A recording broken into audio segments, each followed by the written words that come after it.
and it's my great pleasure to invite our first speaker, Olga Budaragina, our dear guest from St. Petersburg State University, and she is going to speak about Marcus Cornelius Fronto and the choice of words.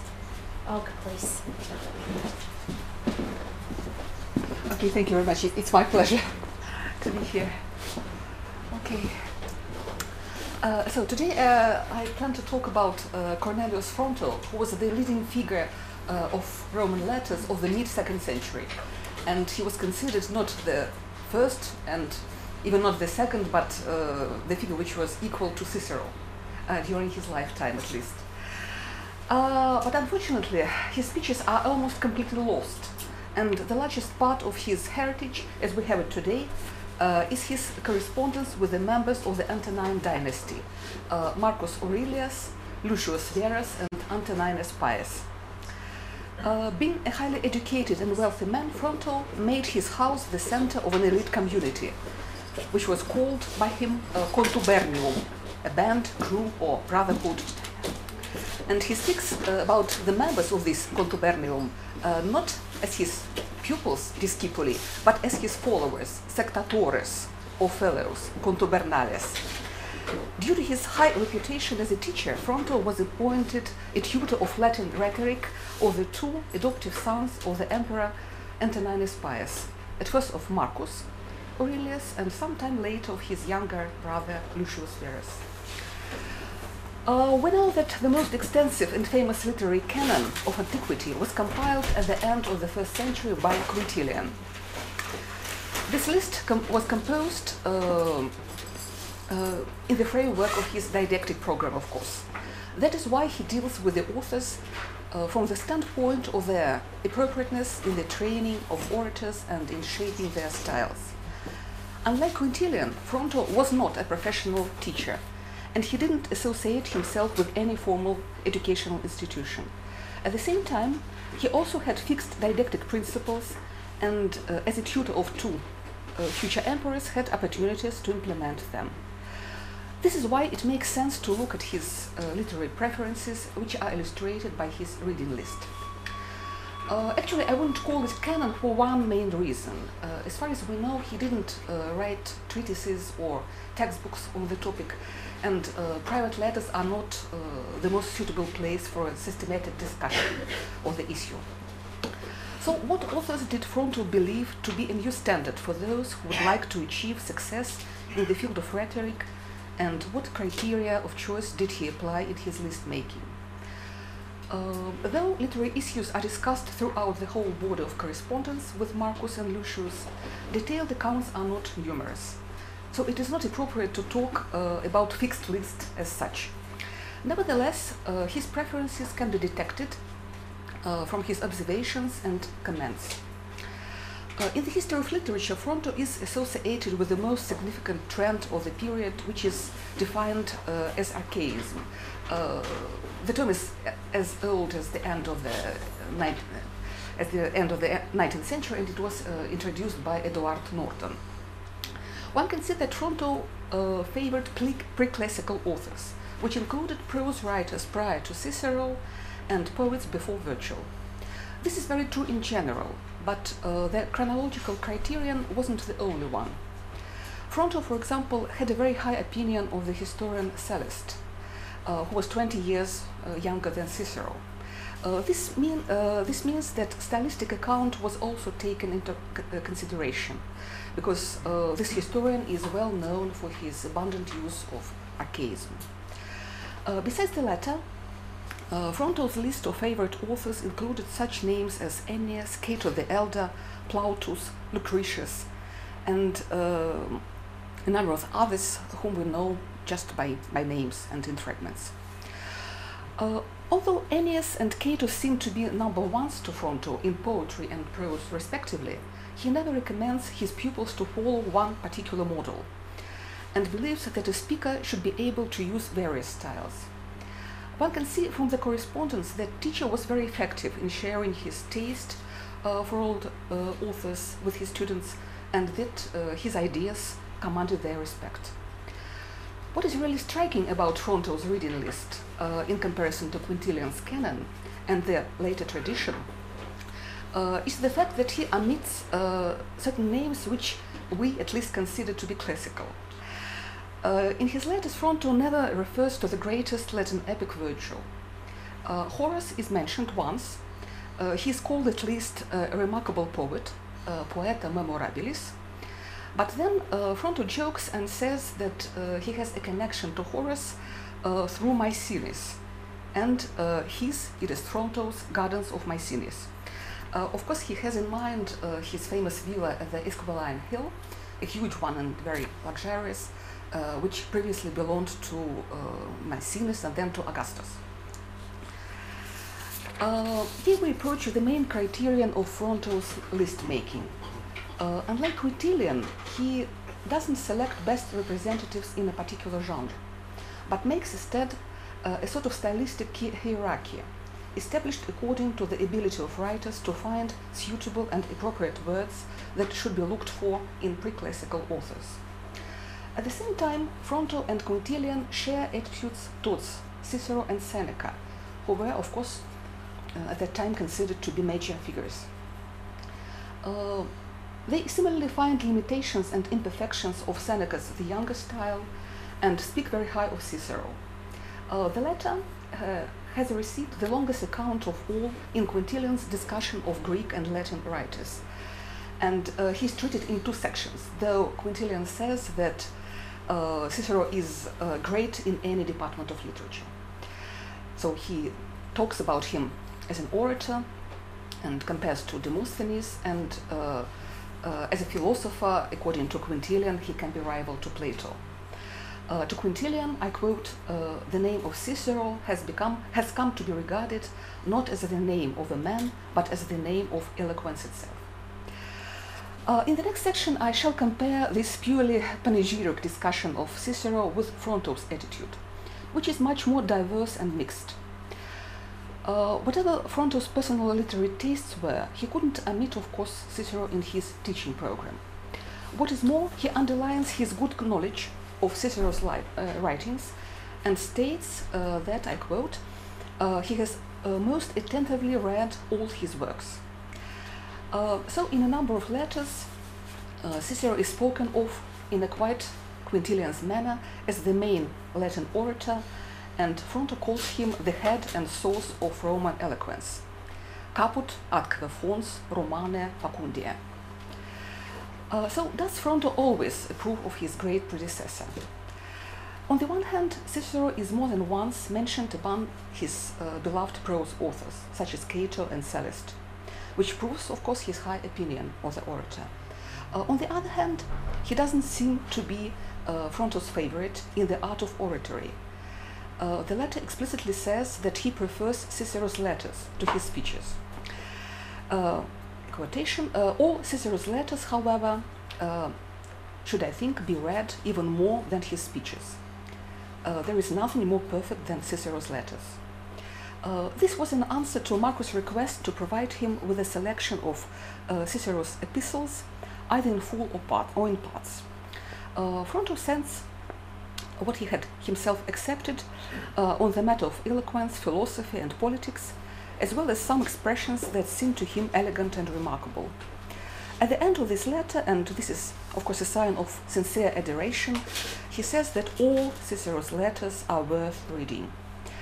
To describe Cicero's style, which he wants Marcus to study and follow in his letters, he calls it relaxed, remissus. And this, of course, very well coincides with Cicero's own definition of epistolary style as intimate and full of jesting, familiare et jocosum.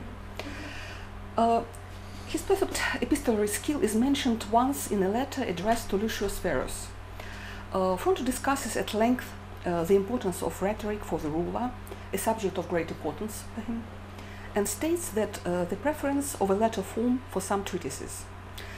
In this connection, he discusses a non-extant today work of Cicero, De Conciliis Suis, and from his point of view, the whole thing would be much better if compiled in a letter form, in order to make it shorter, more readable, and compact. brevius, et expeditius, et densius. We heard today, for example, that Friedrich the Great was a great fan of Cicero, and he proposed to read all his writings. And Fronto was much more picky. He didn't like his orations. So Fronto was very careful about selection of words, and one can say even obsessed with word hunting. No wonder that this was the main criterion he used in his judgment about other authors, and this was his guiding star in compiling all the list of his favorite authors used for teaching purposes. Some scholars even call him a member of so-called word-crazed generation.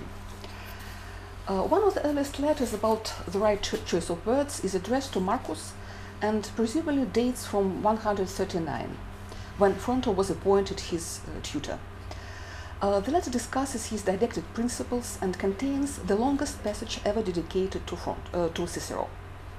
The teacher intends to express and share with Marcus his non-classical stylistic values. Fronto focuses upon the danger of half-knowledge, which, according to him, can be easily concealed in almost all parts, but for selection and arrangement of words.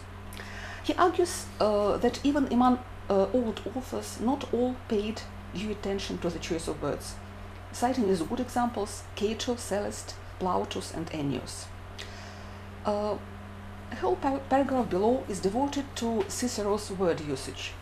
On the one hand, Fronto acknowledges that the orator spoke the most beautiful words, verba pulcherrima. But on the other, he believes that Cicero wasn't always careful in his choice of words. For these three possible reasons are given, that are, first, greatness of mind, second, a wish to escape toil, and third, confidence that he doesn't have to look for words and the right one will come up without searching. This observation obviously contradicts with Fronto's call for unexpected and unlooked for words, insperata atque inopinata verba, which he expresses in the text below. He puts a special emphasis on the fact that one should assiduously search for these words and look for them in old Latin authors. One can see that in Fronto's writings, Cicero enjoys the fame of a great orator, but he doesn't meet at the same time the main criterion of careful word selection. Without any doubt, Fronto wasn't the first one, nor not the only one to criticize Cicero's style. His mannerist aspirations should be discussed not only against a background of the 2nd century tastes, but also in a wider context of early literary theories. Though the importance of correct word usage was always an essential part of oratory training, its implicit value still remained a matter of discussion.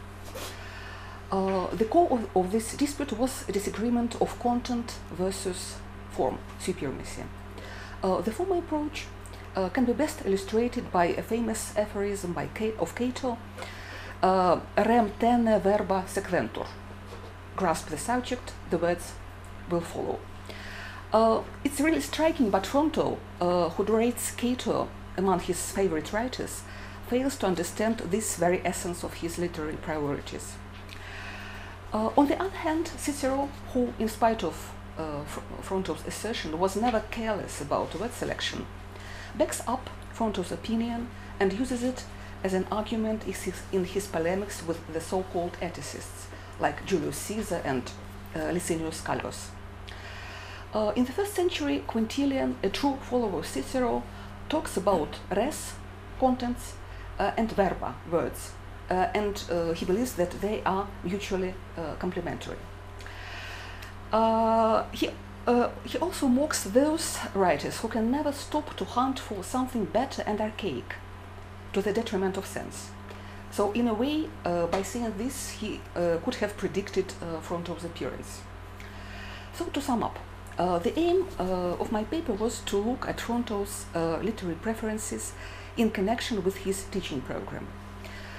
The most striking difference between Quintilian's canon and Fronto's reading list is the preference of the latter for the pre-classical Latin authors, which should be seen against the background of Arcasian tastes of the 2nd century in general.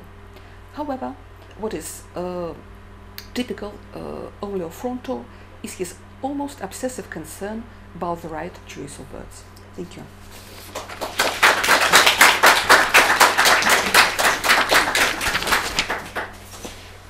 Thank you very much for your interesting presentation, board dedicated presentation. And as I can see, we are moving on to very medical topics. And our next speaker is going to be Ieva Fībiga from University of Latvia. And her topic is Galēna on obsolete words in the Hippocratic corpus. Yes, please.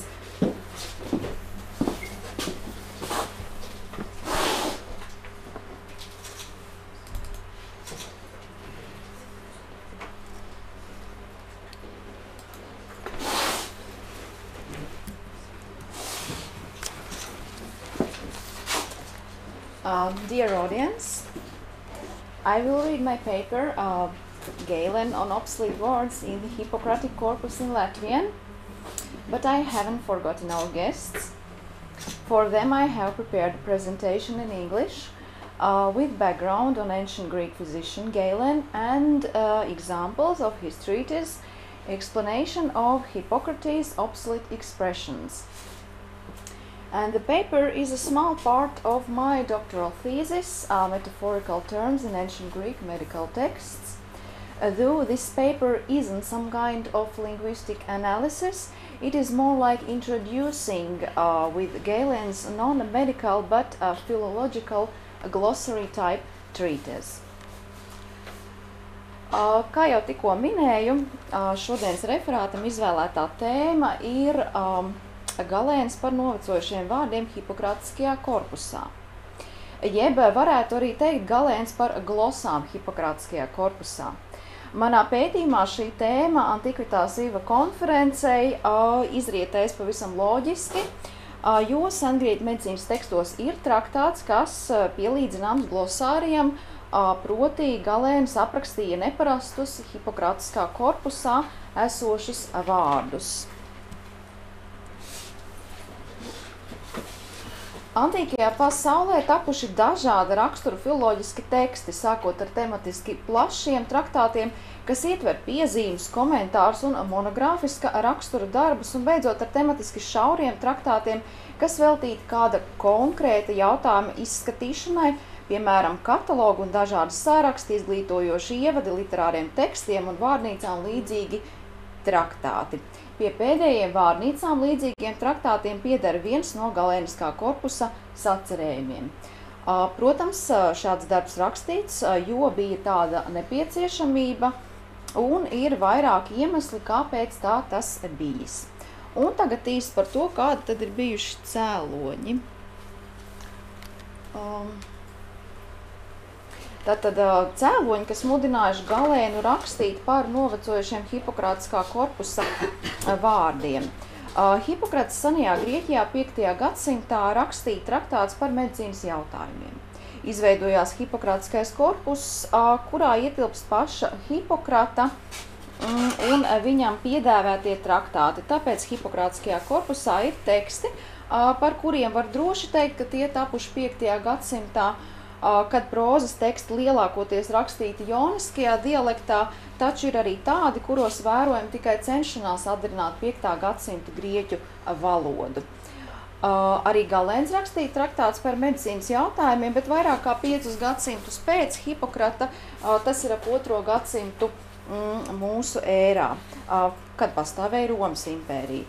Un grieķu valoda šajā laika posmā vairs nebija tāda pati kā Hipokrata laikā, un prozas teksti, to starp Galēna traktāti, netapa vairs joniskajā dialektā, bet gan koinē grieķu valodā.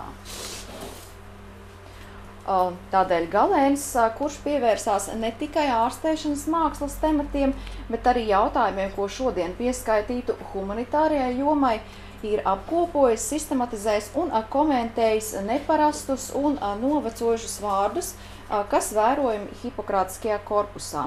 Un Galēns šim jautājumam atvēlējis veselu traktātu Hipokrata glosu skaidrojums. Šajā referātā tātad koncentrēti parādīšu, kāds tad ir bijis šis glosāriem līdzīgais galēna traktāts, kā tas sakārtots un kādu sistēmu tas atklāja. Te vēl jāpiebilst, ka, lai gan varētu šķist, ka traktāts ir tulkots angļu valodā, tā tomēr nav, tāpēc šoreiz, gatavojot referātu, nācās strādāt tikai ar oriģinālu tekstu un tulkojumu latīņu valodā. Traktātu vārdu skaits pēc TLG statistikas nepilni 10 000, Kūna 19. sējumā, kas izdots 1830. gadā, traktāts aizņem 95 lapas puses, kas ir grieķu teksts ar tulkojumu latīņu valodā.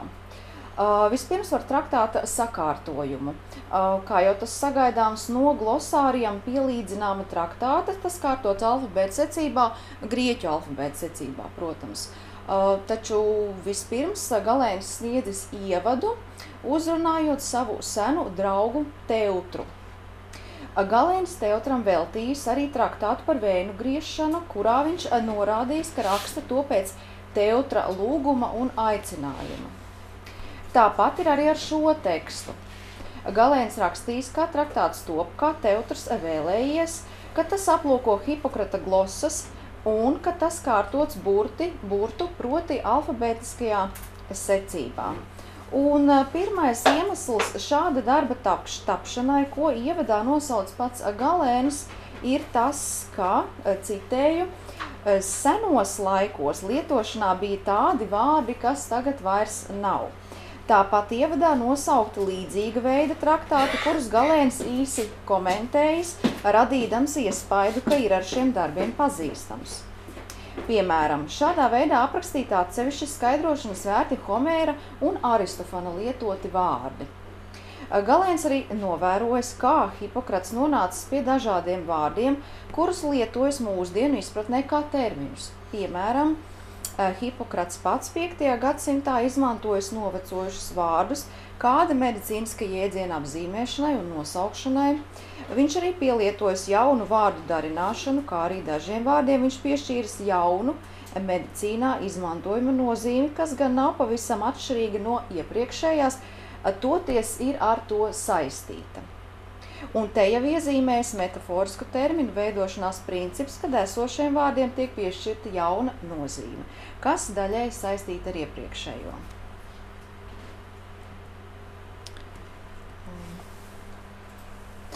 Ievada daļā Galēns vēl pieminējis, ka, lai gan traktāts adresēts jau iepriekš minētajam Teutram, tomēr Galēna vārdiem izsakoties, grāmata būs noderīga arī citiem, kuri saskārušies ar neskaidriem vārdiem. Tāpat Galēns arī skaidrojas, ka ir jānošķir, kas ir glosa, kas ir vienkārši lietots vārds un kas ir izteiciens. Toties nav paskaidrots, pēc kādām pazīmēm šie trīs būtu nošķirami. Dažiem, varētu teikt, šķirkļiem Galēns kā skaidrojumu ir sniedzis tikai vienu vārdu, dažiem ir sniegts īss skaidrojums, kas pielīdzināms sava veida definējumam. Savukārt ir arī tādi šķirkļi, kuriem pievienots garāks komentārs. Turklāt Galēns piebilst, ka paskaidrojumi un piemēri veidoti gan balstoties uz pašiem Hipokrata sacerējumiem, gan tādiem sacerējumiem, kas ir par Hipokrata un viņa mācību. Un tagad īsi par paša glosārija kārtību un apjomu un daži piemēri. Kā jau minēju iepriekš, traktātu vārdu skaits nepilni 10 000, un šajā apjomā ietilpst ievads, kas ir aptuveni 1000 vārdu, un viss pārējais traktātu teksts ir šķirkļi, tātad kopskaitā 873. Un prezentācijā mēs redzam, kā glosārijā ir pārstāvēti visi grieķu alfabēta burti, izņemot psī. Tur arī norādīts, cik šķirkļu ir katram burtam, un visvairāk, kā redzams, ir alfai – 151. Nevienam citam burtam šķirkļu skaits pat nepārsniedz 100. Te rodas jautājums. Atceroties citus Galēna traktātus un viņa redzam izteikti lielo vēlmi rakstīt daudz un par daudz ko, atkal gribas domāt, vai tikai Galēna ieceres sākotnēji šā glosārija apjomā nav bijušas pārāk lielas. Iespējams, plānotais skaidrojamo glosu skaits bijis daudz lielāks nekā galu galā sanācis. Tomēr šis ir spekulatīvs un droši vien neatbildams jautājums, kā arī varbūt lielais alfas šķirkļu apjoms salīdzinājumā ar citiem ir tikai sakritība. Tāpat kā atšķiras šķirkļu skaidrojumu veids un apjoms, tātad vienā vārdā, vienā definējumam pielīdzināmā teikumā vai garākā komentārā, tāpat atšķiras arī paši skaidrojamie vārdi, gan pēc satura, gan formas. Tātad šķirkļi nav veltīti kādai vienai noteiktai medicīnas nozarei, piemēram, anatomijai vai nozoloģijai, tie ir vai nu tieši vai netieši saistīti ar medicīnu. Varbūt skaidroti gan dažādi slimību simptomu un ķermeņa daļas, gan farmakoloģijas vielas un to pielietojums. Turklāt šķirkļi var būt sugas vārdi un īpašvārdi, līdzīgi atšķiras arī vārdšķiras. Nav tā, ka Galēns būtu skaidrojis tikai lietvārdus. Nu, piemēram, pie alfas varam lasīt, kā īpašības vārds atorektos skaidrots kā tas, kurš nav piedzēries. Vai, piemēram, apstākļu vārds adeneos skaidrots kā neapdomīgi, jeb grieķiski tas ir afrontīstos, kas gan nav īsti tas pats, kas adeneos, jo to varētu precīzi tulkot kā bez ļaunprātības. Tāpat pie alfas skaidrotas vārdkopes, kas sākas ar Eģiptiem, tātad eģiptiešu. Piemēram, eģiptiešu olīveļa, kurai sniegts skaidrojums, citēju, ka tas ir tas pats, ko sauc par rīcineļu, vai baltā eģiptiešu olīveļa, kura skaidrota kā, citēju, tā, kas no lilijām gatavota, saukta gan par krīninun, to var tulkot kā lilijas eļu, gan par susinun elai, un ko arī latviski var tulkot kā lilijas eļu.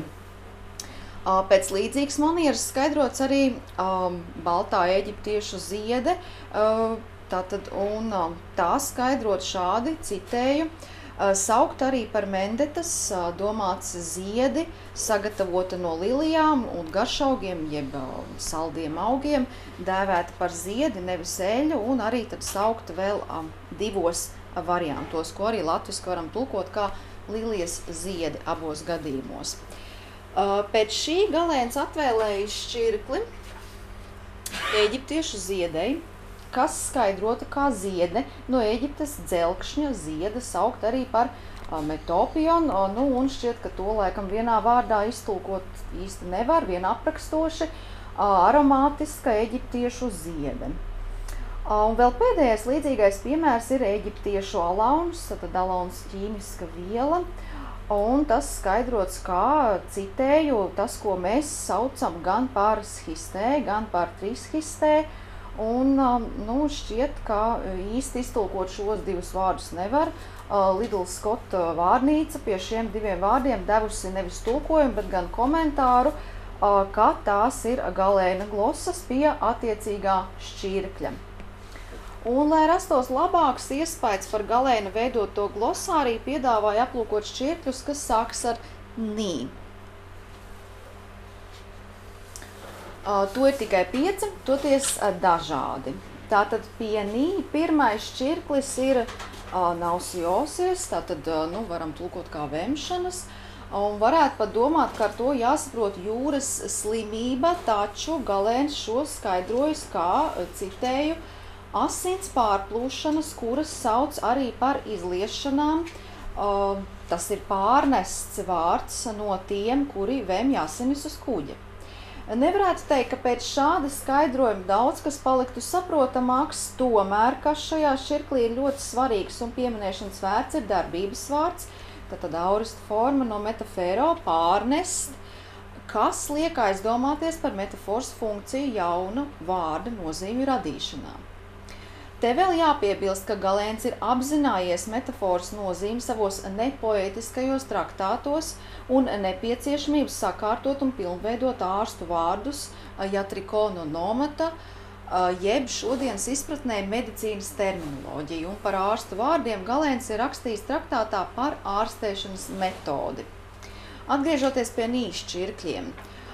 Otrais ir pavisam īss, nejon, tātad jaunais, tā ir joniska forma, kas raksturīga hipokrātiskajam korpusam, un Galēna skaidrot kā toneon.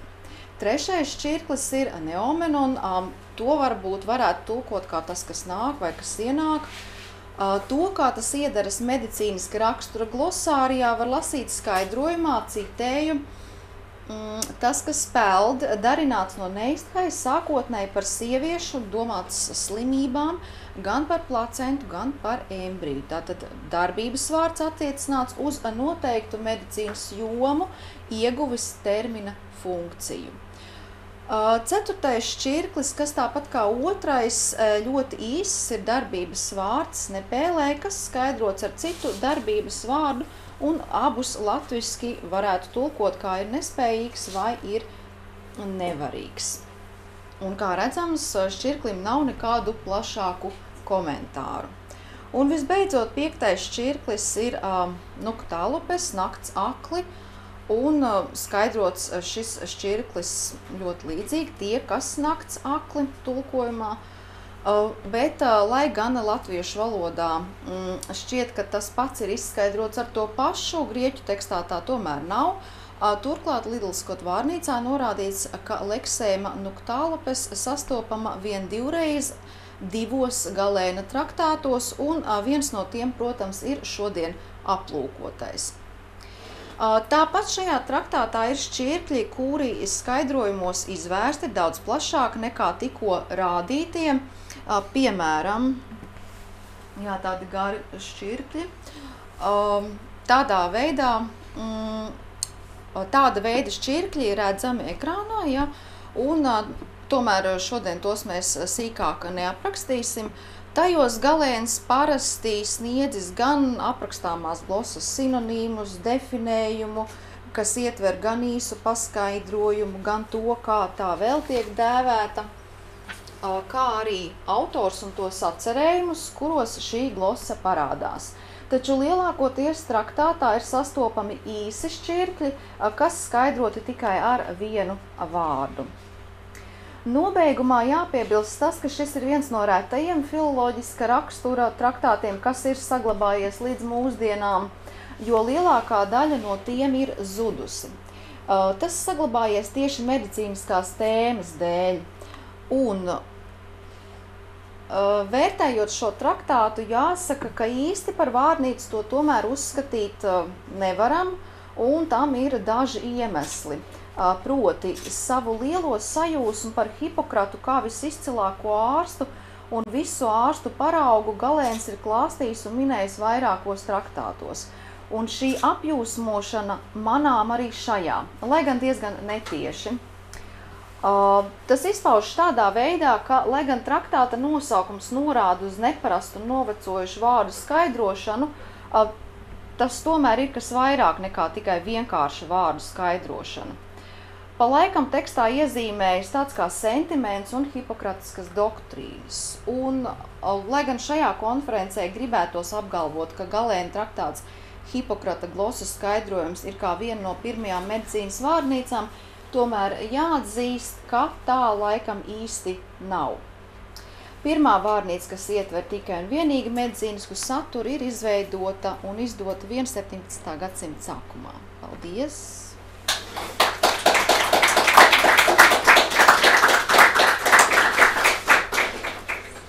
Thank you for your interesting presentation, and we are moving on with medical topics, as you can see. And I would like to invite Karina Rein from University of Tartu, and Karina is going to speak on medical orations in the 17th century Tartu.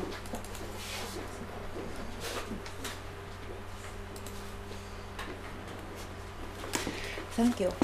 And I'm really grateful for the invitation to Riga and to this wonderful conference, and I shall continue with the medical theme. And I shall demonstrate the role of the words in the speeches of medical contents, and also a kind of contradiction between words and deeds. In the 17th century, the universities in the Swedish kingdom, as well as elsewhere, were mostly humanistic theological in their educational ideal, and their first aim was to educate clergymen. The University of Tartu was also a Swedish university, and it was no exception in this field. And during its first period of functioning, at least one quarter of students at the University of Tartu chose the career of a clergyman. And during this first period of functioning of the University of Tartu, quite many pastors were educated for Estonia and Latvia. The Faculty of Medicine, on the other hand, did not attract students, and there were very few students studying at the Faculty of Medicine in Tartu in the 17th century.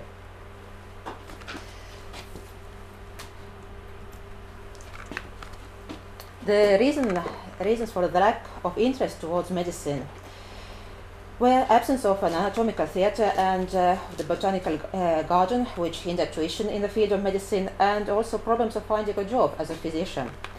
Thus, it was not surprising that the number of medical students was small. There were only 2 persons who studied medicine at Academia Gustaviana Dorpatensis and worked later as physicians. And as compared to total number of disputations and orations compiled at the University of Tartu during its first period of functioning, all in all, almost 500 disputations were presented there and more than 200 orations.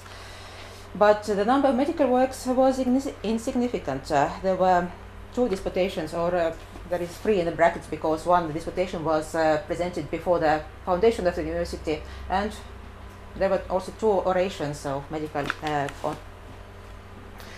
contents. And most of the works at that time, of course, were theological.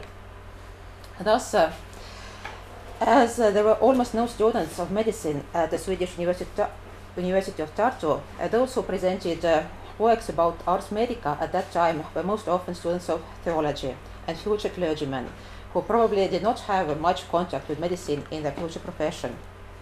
This discipline was just an extra field of interest for them.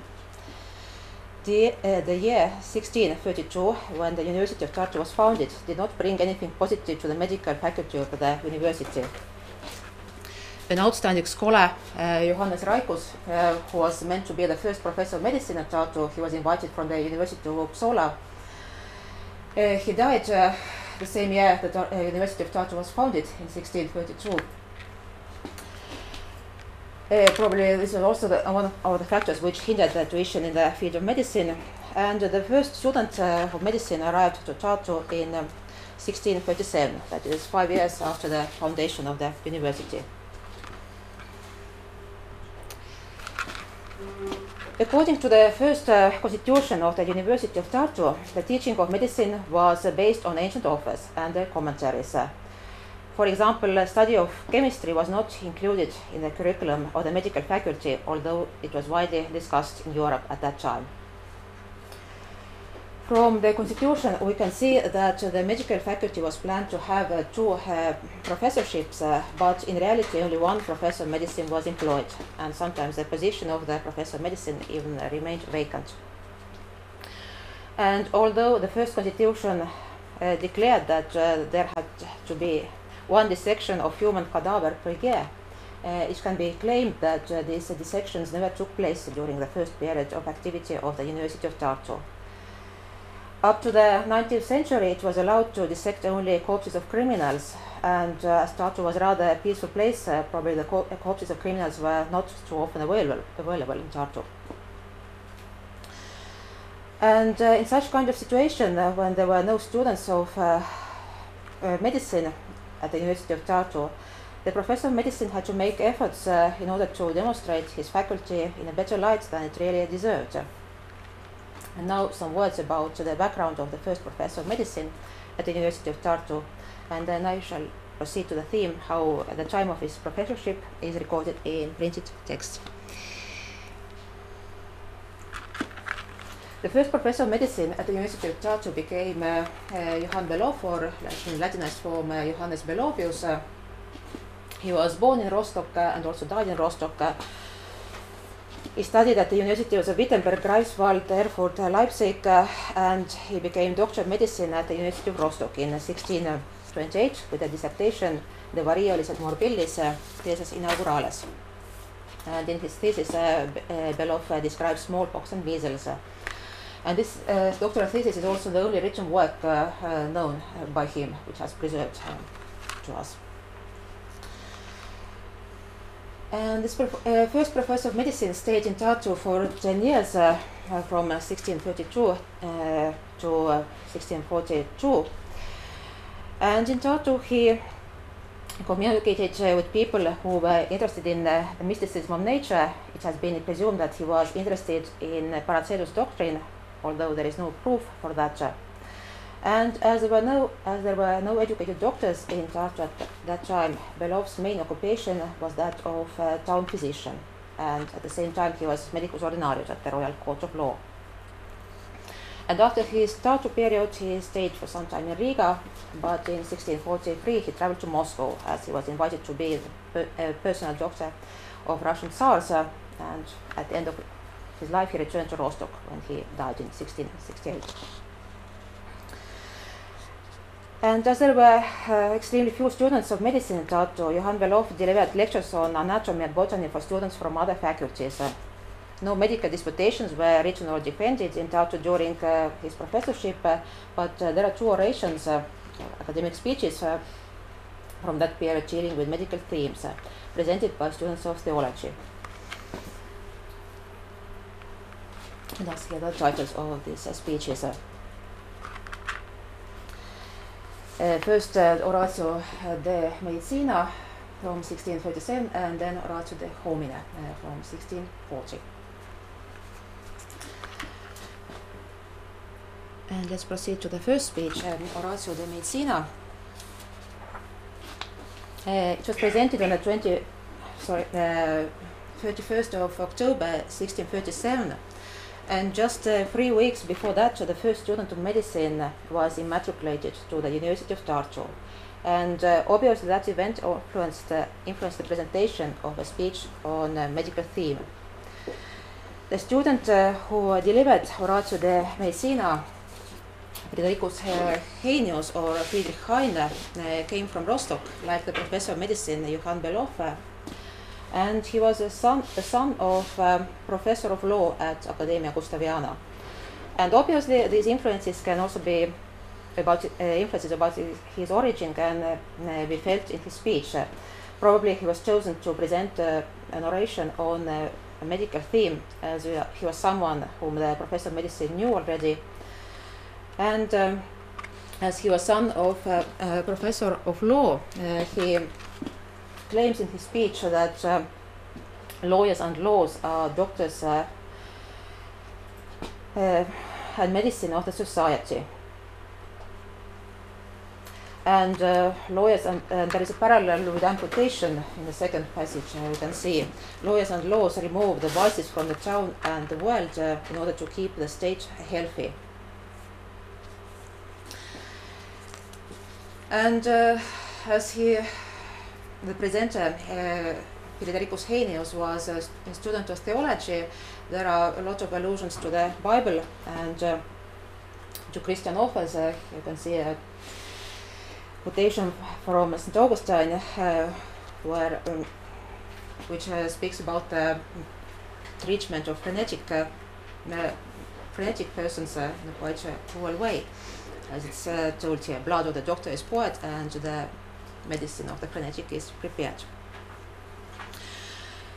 And if you consider the situation for the medical science in Tartu, there are some interesting passages in the speech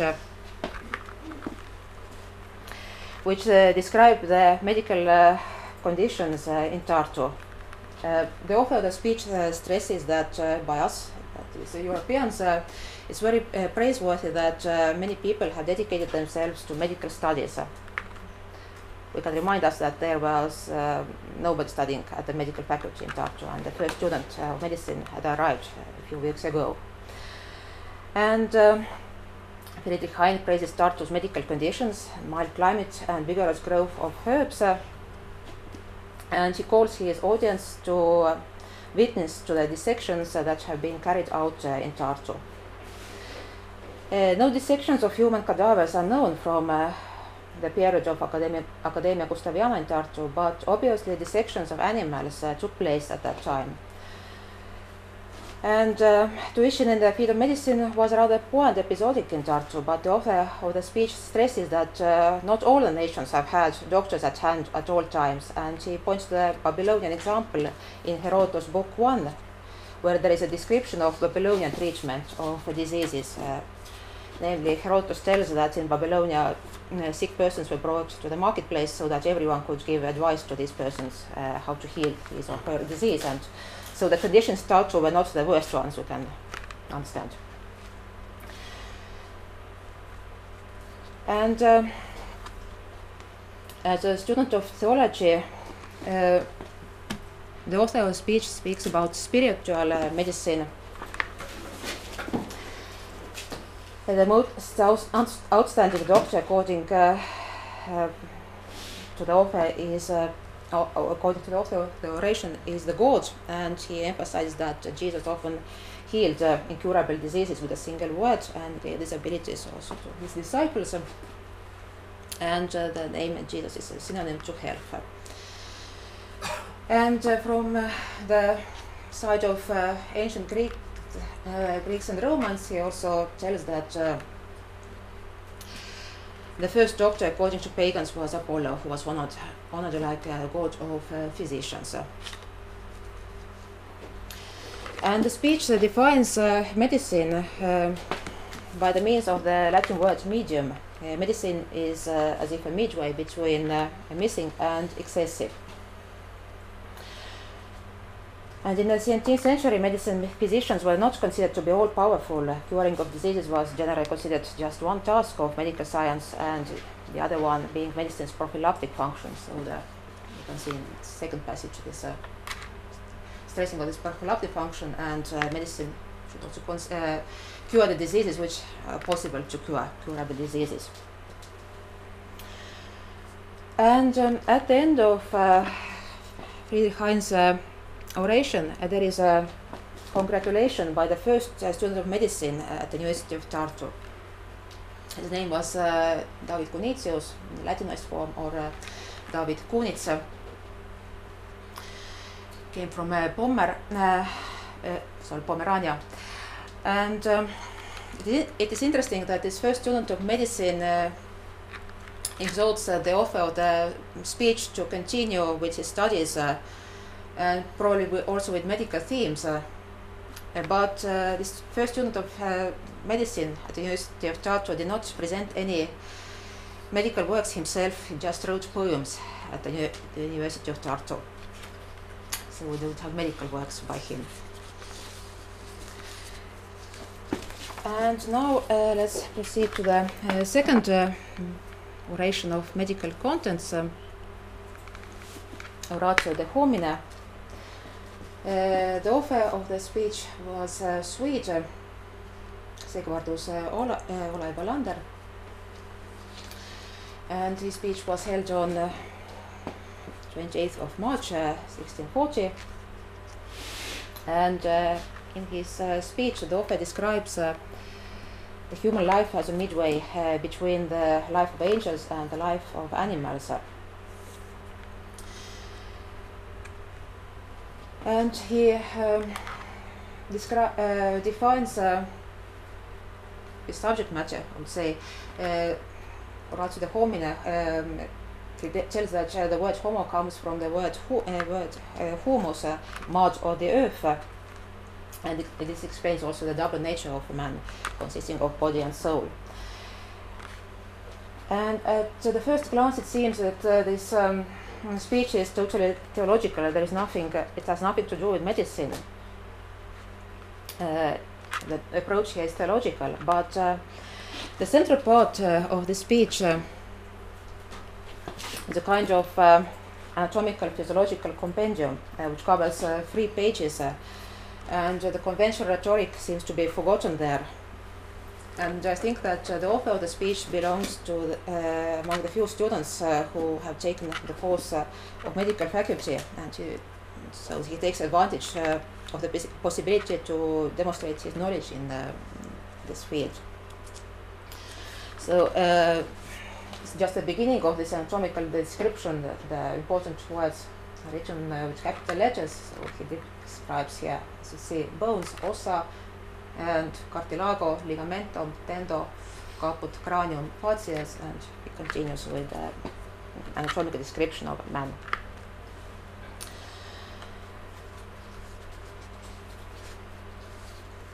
And after this anatomical description, he returns to the theological and cosmic themes. He describes a human being like a microcosm, while the whole world is a macrocosm. Like a man is a small world as compared to the big world.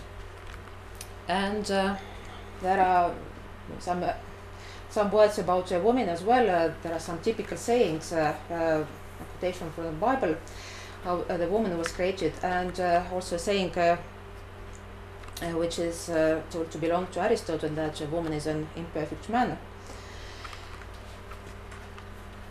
And the author ends his speech with factors which corrupt men. So you can see homo homini sapiens lupus, as that people are usually hostile to each other, diseases destroy men, and finally men are taken by death.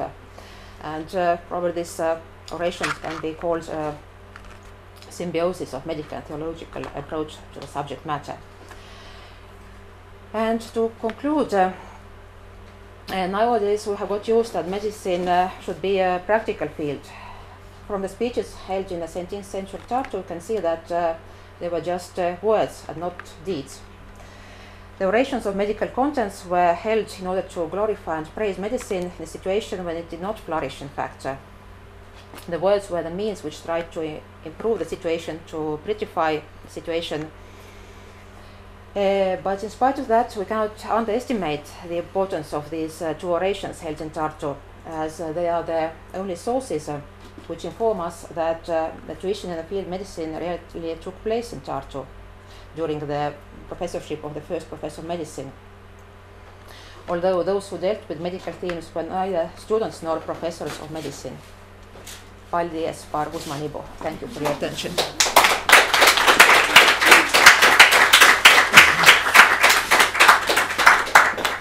Thank you, Karina. And actually, we've been very disciplined and we have some time for discussion. So, if any, you are kindly welcome.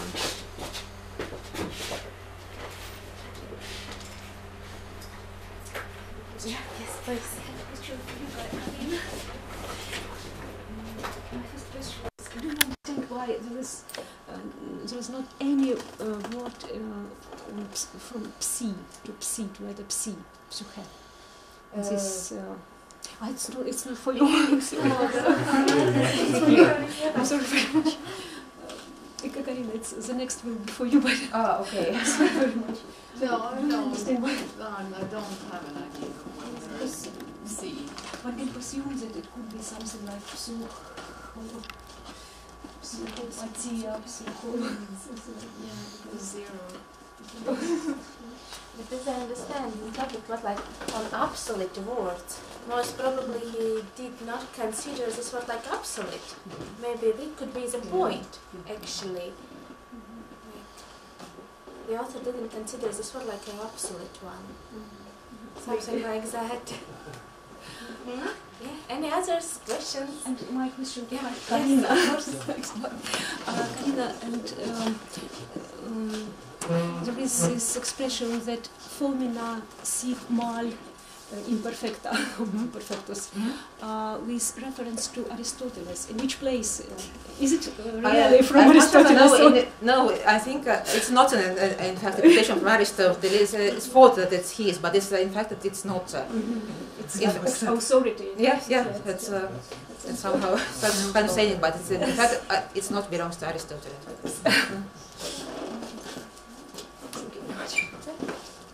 Other questions, comments, ideas? Okay, then seems that our today's session work is over, but it definitely doesn't mean that the conference is over, because we have second part for today. And now it's, well, we need some time to refresh ourselves a little bit.